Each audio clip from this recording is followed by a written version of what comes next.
মেহেরুন্নেসা পিছু ডাকলেন, এই সেমরি, কই যাও, তোমাগো আব্বার লগে কথা কও। দুইজনই একজন পিছন ফিরে তাকালো না। তাদের ভয়েই গেছে ওনার সাথে কথা বলবে। নাসির সাহেব নুসরাতকে ডাকলেন, নুসরাত। নেই, উত্তর নেই। আরস কপালে ভাঁজ পেলে তাকিয়ে রইল।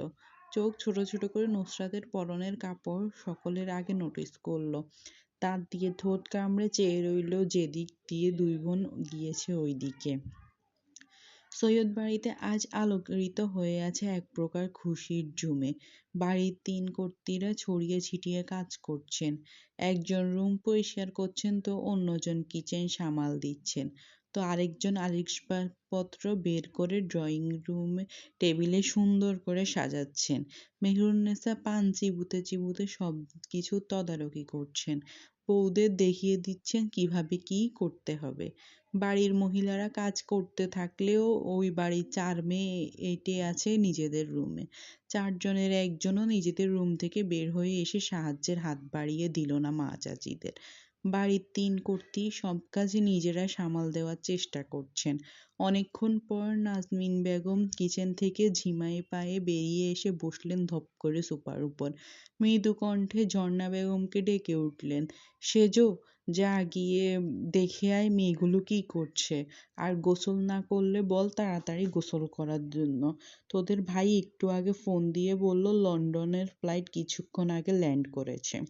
ঝর্ণা বেগম হাত ওড়নায় মুছতে মুছতে বের হয়ে আসলেন, দ্রুত পায়ে এগিয়ে গেলেন উপরের তলার দিকে। রুমের বাহিরে দাঁড়াতেই কানে আসলো দুই বোনের ফিসফিস শব্দে কথা বলা। সেদিকে কান্না দিয়ে ঠক ঠক করে শব্দ করলেন দরজার উপর। ভিতর থেকে ইসরাতের গলা ভেসে আসলো, ভিতরে আসো। পারমিশন আসতেই ঝটপট ভেজানো দরজা ঠেলে ভিতরে প্রবেশ করলেন ঝর্ণা বেগম। ইসরাত আর নুসরাত তার দিকে তাকিয়েছিল। ঝর্ণা বেগম ভিতরে প্রবেশ করতেই চোখাচোখি হলো তার সাথে দু বোনের। ওদের দিকে তাকিয়ে মুচকি হাসলেন ঝর্ণা বেগম। ঠোঁট ভিজিয়ে নিয়ে জিজ্ঞেস করলেন, কি করস দুজন? ইসরাত পিছনের দিকে সরে বসতে বসতে বলল, এই তো ছোট পুপ্পির বিয়ের ভিডিও দেখছি। ঝর্ণা বেগম বিছানায় বসে ওড়নার সাহায্যে কপালের ঘাম মুছলেন। হালকা হেসে জিজ্ঞাসা করলেন, এই সময় দেখোস কেন? নুসরাত বিছানায় শুয়ে পা নাড়তে নাড়তে জিজ্ঞাসা করল, বিয়ের ভিডিও দেখতে হলেও কি সময় দেখতে হয়? ঝর্ণা বেগম কপাল কুঁচকালেন। নুসরাতের দিকে কুঁচকানো কপাল নিয়ে চেয়ে আওড়ালেন, তুমি এরকম কেন? একটা প্রশ্ন করলে ঘুরিয়ে আর একটা প্রশ্ন ফিরিয়ে দাও। নুসরাত মাথার নিচে দুহাত রেখে আরাম করে শুয়ে আওড়ায়, কারণ আমি এরকমই, তাই এরকম। ইসরাত ল্যাপটপের দিকে ইশারা করে ঝর্ণা বেগমকে, ছোট 3টি বাচ্চাকে দেখিয়ে জিজ্ঞাসা করে, এই ছেলেটাকে? কোন ছেলে? ওই যে ফুপ্পির ডান পাশে যে দাঁড়িয়ে আছে। ওহ, ও, ও তো আরস, তোমাদের বড় বাবার ছেলে। ওকে চিনতে পারছো না? বিরক্তি নিয়ে ইসরাত বলল, চিনতে পারবো কিভাবে? কথা হলে তো চিনতে পারবো। লাস্ট 12 বছর আগে দেখা হয়েছে। কথা মেবি হয়েছে লাস্ট 12 বছর আগে। চেহারার নকশা কেমন ছিল তাই তো ভুলে গেছি। নুসরাত হে হে করে হাসতে হাসতে আওড়ায়, ভ্যাচকানো মার্কা মানচিত্রের মতো চেহারা ছিল। ঝর্ণা বেগম মৃদু হাসলেন নুসরাতের কথায়, সতর্ক করে বললেন, মেজো আপার কানে গেলে নুসরাত তোমার পিঠে দুঘা পড়বে মনে রেখো। ইয়া আল্লাহ, দেখো তোমাদের গোসল করার জন্য বলতে এসে গল্প করতে বসে গিয়েছি। যাও যাও গোসল করতে যাও, মেজো আপা পরে আমাকে বকবে। ঝর্ণা বেগমকে পিছন থেকে ডেকে উঠল নুসরাত, বৌমা। ঝর্ণা বেগম মাথা ঘুরিয়ে ধীর কণ্ঠে বললেন, হুম। নুসরাত জিজ্ঞাসা করল, কয়টার ফ্লাইটে আসবেন দ্য গ্রেট সৈয়দ হেলাল সাহেব অ্যান্ড হিজ সন্স?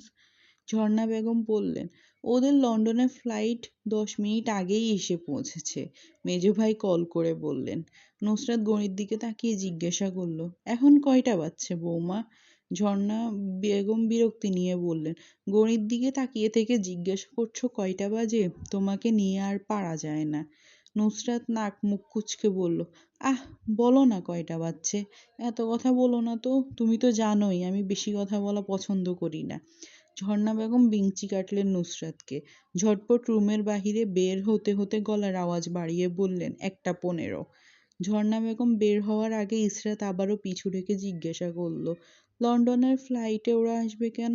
ঝর্ণা বেগম মাথায় হাত রেখে ঈষৎ চোখ কুঁচকে বললেন, আরে বোকা মেয়ে, ফ্রান্স থেকে আসলে সোজা ঢাকায় আসতে হবে। ফ্রান্সের ফ্লাইট সিলেটে কখনো করা হয়নি, কিন্তু ট্রানজিট ফ্লাইটের মাধ্যমে আসা যায়, তাই ওরা ফ্রান্স থেকে 2 ঘন্টা জার্নি করে লন্ডনে আসছে, তারপর সরাসরি সিলেট আসছে, বুঝছো? এবার আমি যাই। ইসরাত আবার বলল, 1 মিনিট, ওরা চাইলে তো সোজা ঢাকা চলে আসতে পারতো, তাহলে এত পেঁচিয়ে আসার মানে কি? ঝর্ণা বেগম নিচু স্বরে বললেন, ওসব তোমাদের বড় বাবার কারসাজি, নিম্নমানের একটা উদাহরণ। এরপরে কি কি হয় শুধু দেখো, আর কিছুক্ষণ পর তো এখানে এসে পড়বেন, তখন দেখে নিও। ঝর্ণা বেগম কথা শেষ করে বের হয়ে যাওয়ার পর নুসরাত ইসরাতকে ধাক্কা দিল গোসলে যাওয়ার জন্য। ইসরাত নুসরাতকে ধাক্কা দিল, একজন আরেকজনকে ধাক্কা দিতে থাকলো গোসলে যাওয়ার জন্য। কিছুক্ষণ পর হার মেনে গোসল করতে চলে গেল ইসরাত। বিছানার মধ্যে অলস ভঙ্গিতে বসে রইল নুসরাত। বোঝা গেল গোসল করার কোনো তাড়া নেই তার। রুম থেকে চিৎকার করে ইসরাতের উদ্দেশ্য বলল, 1 ঘন্টা হওয়ার আগে গোসল থেকে বের হবি না, বের হলে তোকে বারান্দায় ঝুলিয়ে রাখবো রেলিং এর সাথে। দোতলা থেকে হেলে দুলে সিঁড়ি বেয়ে নুসরাত ড্রয়িং রুমে আসলো। মেহেরুন্নেসাকে পান বানাতে দেখে এগিয়ে গেল তার দিকে। তারপর কোনো আগাম বার্তা ছাড়া ধুপ করে মেহেরুন্নেসার নিকট গিয়ে গায়ে গা লাগিয়ে বসে গেল। মেহেরুন্নেসা কিঞ্চিৎ বিরক্ত হলেন নুসরাতের এরকম কারণে। তাই বিরক্তি নিয়ে বললেন, এই তুই আমার লগে লাইগা বইছস কে? নুসরাত হাসল। মেহেরুন্নেসার আরো একটু গা ঘেঁষে বসে কর্কশ কণ্ঠে বলল, আরে বুড়ি, এত তেজ দেখাও কেন? যেভাবে ছ্যাদ করে উঠতেছো, মনে হচ্ছে আমাকে একটা বিয়ে দিয়ে রাখছো, এখন আমি জামাইরে ঘরে রাইখা বই তোমার সাথে ঘষাঘষি করতেছি। হ্যাঁ। মেহেরুন্নেসা তেতানো মেজাজ নিয়ে তেড়ছা গলায় জিজ্ঞেস করলেন, তোরে বিয়ে করবো কেডা? নুসরাত হা হা করে হাসলো, আর তার দুহাত দুদিকে মেলে বলল, আমাকে বিয়ে করার জন্য কি লোক কম পড়ছে? একটু বাহিরে তাকালেই দেখতে পারবে আমার জন্য কত পোলা মজনু হইয়া ঘুরতেছে। মেহেরুন্নেসা মুখ বাঁকিয়ে বলেন, আইসে, তোর জন্য পোলা মানুষ দিবানা হইয়া ঘুরবো, ওই মজনুই তোর জন্য দিবানা হইব, আর কেউ হইব না, বুঝছস? উফ দাদা, এরকম করছো কেন? তাহলে কি রকম করুম? তোর সাথে বইলা দে আমারে, ভালোবাসে আদর করে কথা বলবে, এরকম করবে না। শুধু চিড়বিড় করে উঠো কেন? মনে হয় তোমার উপর কেউ মরিচ ছিটিয়ে দিয়েছে। মুখ কিছুটা ঝাঁকিয়ে মেহেরুন্নেসা বললেন, ওরে আমার নবাবজাদি, ওনার সাথে আদর করে কথা বলতে হবে। নুসরাত কিছুক্ষণ চুপ করে বসল, তারপর আরো একটু মেহেরুন্নেসার দিকে এগিয়ে কানের কাছে ফিসফিস করে বলে উঠল, দাদা। মেহেরুন্নেসা নুসরাতকে ঠেলে সরিয়ে দিয়ে অনীহার সহিত বললেন, কি দাদা? আমি তোর দাদি, এই কথা কতবার মনে মনে করাইয়া দেওয়ান লাগে? নুসরাত মেহেরুন্নেসার কথায় কান্না দিয়ে বিরক্ত করার জন্য আরো ভেঙচিয়ে বলে উঠল, আচ্ছা মনে থাকবে দাদা। এভাবে বলে গান শুরু করলো। কর মুখ শক্ত করে নিয়ে সিরিয়াস হয়ে গেল। তারপর মেহেরুন্নেসাকে জিজ্ঞেস করলো, দাদা, আজ শুনলাম তোমার নাতিরা নাকি দেশে আসছে। মেহেরুন্নেসা নুসরাতের থেকে সরে বসতে বসতে বলল, তো কি হয়েছে তোর? ঈর্ষা করছিস নাকি আমার নাতি গো? নুসরাত ভেংচি কাটলো, মুখ বাঁকিয়ে বলল, আমি কেন ঈর্ষা করব তোমার নাতিদের? আমার মনে হয় খেয়ে দেয়ে কাজ নেই, এসব ঈর্ষা করার জন্য আরো বড় বড় কাজ আমার কাছে আছে। সামান্য ঈর্ষা করে আমি এই নুসরাত আমার টাইম ওয়েস্ট করি না। মেহেরুন্নেসা নুসরাতের কথায় ফোড়ন কেটে বলল, কাজ তো নাই তো, সারাদিন নাচানাচি করিস, কোনো কাজ করিস না, বিয়ের পর জামাইয়ের বাড়ি গিয়া কি করবি? যখন ধাক্কা মাইরা বাইর কইরা দিব নে, তখন বুঝবা আসল মজা। নুসরাত হাসতে হাসতে মেহেরুন্নেসার গায়ে ঢলে পড়ল। হাসির তোড়ে মৃদু কণ্ঠে আওড়ায়, আরে বুড়ি, চিন্তা করো না, আমার কাছে একটা আইডিয়া আছে, আর কাম কাজ না করলেও জামাইয়ের বাড়ি থেকে বের করে দিতে পারবে না। ভ্রু কুঁচকে জিজ্ঞেস করলেন মেহেরুন্নেসা, কিভাবে? তোমার ছোট নাতিকে বিয়ে করে নিব। কথাটি বলেই হা হা করে হাসতে লাগলো নুসরাত। আবারও হাসতে হাসতে মেহরুনের গায়ে ঢলে পড়ল। মেহেরুন্নেসা বিরক্ত হয়ে নুসরাতকে ঠেলে দূরে সরিয়ে দিলেন। হাত উঁচু করে বললেন, গা ঘেঁষাঘেঁষি করবি না, আরেকবার করলে খুব খারাপ হইব তোর সাথে। মেহেরুন্নেসার কথা পাত্তা দিল না নুসরাত, হেসে উড়িয়ে দিল মাছি তাড়ানোর ভঙ্গিতে। গোসল শেষ করে ইসরাত উপরের তলা থেকে নিচের তলায় নামছিল। মেহেরুন্নেসা ইসরাতকে খেয়াল করে বললেন, আমার সোনার নাতনিটা আসছে, ওর মতো হইতে পারিস না, সারাদিন শুধু হাহা হিহি করিস। নুসরাত একবার বোনের দিকে তাকালো, আরেকবার দাদির দিকে তাকালো। দাদির মুখ খুশি খুশি। নুসরাত তার কারণও জানে, এত হাসি কেন মেহেরুন্নেসার মুখে। মেহেরুন্নেসা হাত বাড়িয়ে ইসরাতকে টেনে এনে নিজের পাশে বসালেন। ইসরাতের দিকে ইশারা করে বললেন, ওর মতো কাপড় পরতে পারিস না, সারাদিন বেটা ছেলেদের মতো ঘোরাঘুরি করিস, তোরা বিচ্ছিরি দেখতে লাগে। নুসরাত বোনের কাপড়ের দিকে তাকালো। হালকা নীল রঙের থ্রি পিস পরিধান করেছে, সাথে ম্যাচিং ওড়না ও সালোয়ার পরেছে। প্রসাধনীর ছোঁয়া নেই গোলাকৃতি সাদা মুখটায়। ইসরাতের দিকে অদ্ভুত দৃষ্টিতে কিছুক্ষণ তাকিয়ে থেকে হা হা করে হেসে উঠল। হাসার সাথে নিজের গায়ে দু একটা থাপ্পড় মারল। কাউকে থাপ্পড় মেরে মেরে জিজ্ঞাসা করলো, তোকে দেখতে আসছে নাকি, যে এত সুন্দর করে সেজেগুজে ঘুরছিস? আঙ্গুল তুলে ইসরাতকে ভেঙিয়ে হা হা করে হাসতে লাগলো। মেহেরুন্নেসা হাত তুলে নুসরাতের বাহুতে আঘাত করলেন। রাগী কণ্ঠে বললেন, এই তুই আমার নাতনিটারে নিয়ে হাসছিস কেন? চুপ, হাসি বন্ধ কর। হাতে মার খেয়ে মুখ বন্ধ করে নিল নুসরাত, কিন্তু হাসি থামালো না। হাতধারা মুখ দেখে মুচকি মুচকি হাসতে লাগলো। এটা তার অভ্যাস। কেউ হাসতে মানা করলে বা সিরিয়াস মোমেন্টে তার হাসি ঠোঁটের নিচে আটকায় না, ঠুস করে বের হয়ে আসে দাঁতের ফাঁক গলে। তাই এবারও তাই হলো। মৃদু শব্দে হি হি করে হেসে উঠল। মেহেরুন্নচে বুক কুঞ্চিত করে বললেন, দেইখা ল বেলে হাঁসটার অবস্থা, মার খাইয়াও হাসতেছে। নুসরাত ইসরাতের দিকে হাসি থামিয়ে তাকালো কিছুক্ষণ। দু বোন চোখাচোখি করে নিল, তারপর মাথা নাড়ালো। তারপর আকাশ বাতাস কাঁপিয়ে দুই বোন হা হা করে হাসতে লাগলো। মেহেরুন্নেসা মুখ ফুলিয়ে তাকিয়ে বললেন, মিন, তুইও? তার দুপুর 2টা। সৈয়দ বাড়িকে এক এক করে 3টা গাড়ি প্রবেশ করলো।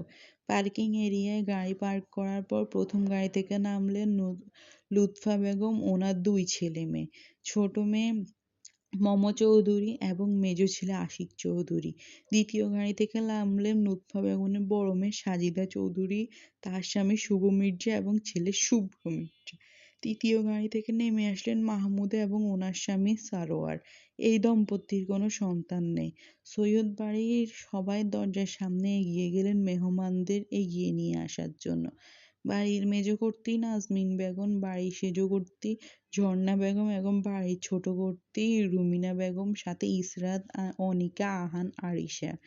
নাজমিন বেগম চোখ ঘুরালেন সবার দিকে, কাউকে খুঁজলেন। বাড়ির মানুষের ভিড়ে কিন্তু কাঙ্ক্ষিত ব্যক্তিকে হয়তো খুঁজে পেলেন না। তাই না খুঁজে পেয়ে মুখে অসন্তোষ ভাব ছেয়ে উঠল নাজনীন বেগমের। ইসরাতের কাছে এসে ফিসফিস করে জিজ্ঞেস করলেন, নবাব জাদি কই? ইসরাত মায়ের দিকে শান্ত চেয়ে চোখে তাকিয়ে নম্র কণ্ঠে বলল, রুমে। ছোট করে জবাব দিল, বাড়িতে কোনো শব্দ ব্যয় করলো না।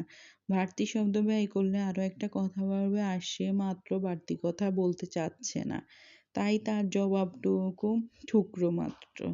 নাজনীন বেগম আদেশ দিলেন, যা ওকে ডেকে নিয়ে আয়। ইসরাত আবার ছোট্ট শব্দে আচ্ছা বলে চলে গেল দোতলায়। নাজনীন বেগম অপেক্ষা করতে লাগলেন। 2 মেয়ের কিন্তু দুজনের একজনও নিচে আসলো না। নাজনীন বেগম বিড়বিড় করলেন, ওই বোকাটা মনে হয় নিজের সাথে বসিয়ে রেখেছে, আসতে দিচ্ছে না। একে নিয়ে আমি কি করব? সকল বাসায় প্রবেশের পর কুশল বিনিময় করলেন। সবাইকে ড্রয়িং রুমে বসানো হলো। বাড়ির কর্ত্রীরা এক এক করে নাস্তা দিতে শুরু করলেন মেহমানদের। এর মধ্যে নাসির সাহেবের কল আসলো আবার।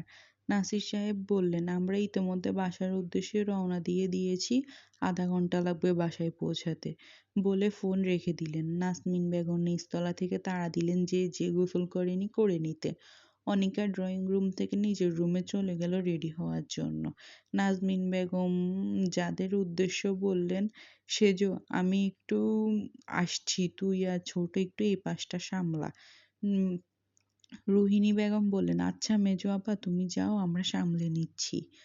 নাজমিন বেগম দোতলার সবার প্রথমে বেডরুমে গেলেন। গিয়ে খেয়াল করলেন ইসরাত মোবাইলে ফেসবুক স্ক্রল করছে, আর নুসরাত বিছানার নিচের দিকে তাকিয়ে বিছানার উপর পা রেখে শুয়ে আছে, আর কাকের মতো কাকা করে গান গাইছে। জানতো যদি নুসরাত রানী বাঁচবে কতদিন, বানাইতো 5 তলা বিল্ডিং করিয়া রঙিন।